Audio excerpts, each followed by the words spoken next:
കോട്ടയം കടുത്തുരുത്തിയിൽ ബാറിൽ വെച്ചുണ്ടായ തർക്കത്തെ തുടർന്ന് മർദ്ദനമേറ്റ മധ്യവയസ്കൻ കൊല്ലപ്പെട്ടു. പാലകര സ്വദേശി രാജേഷാണ് കൊല്ലപ്പെട്ടത്. സംഭവത്തിൽ 2 പേർ പോലീസ് കസ്റ്റഡിയിലാണ്.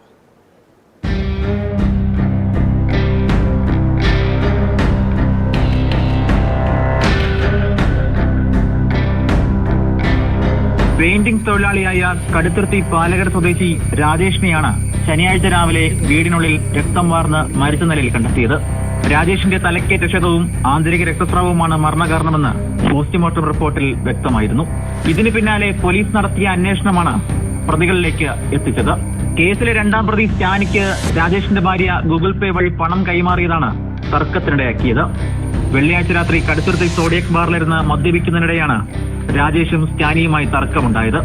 തുടർന്ന് ബാറിന് വെളിയിലിറങ്ങിയ രാജേഷിനെ സ്റ്റാനിയും 1ാം പ്രതി നിഖിൽ സതീഷും ചേർന്ന് ക്രൂരമായി മർദ്ദിക്കുകയായിരുന്നു.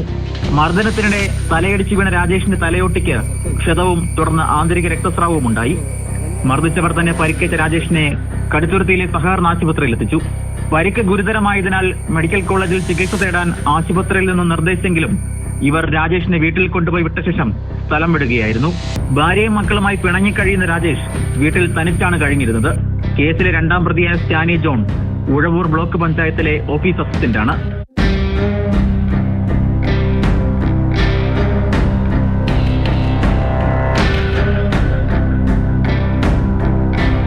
മാതൃഭൂമി ന്യൂസ്.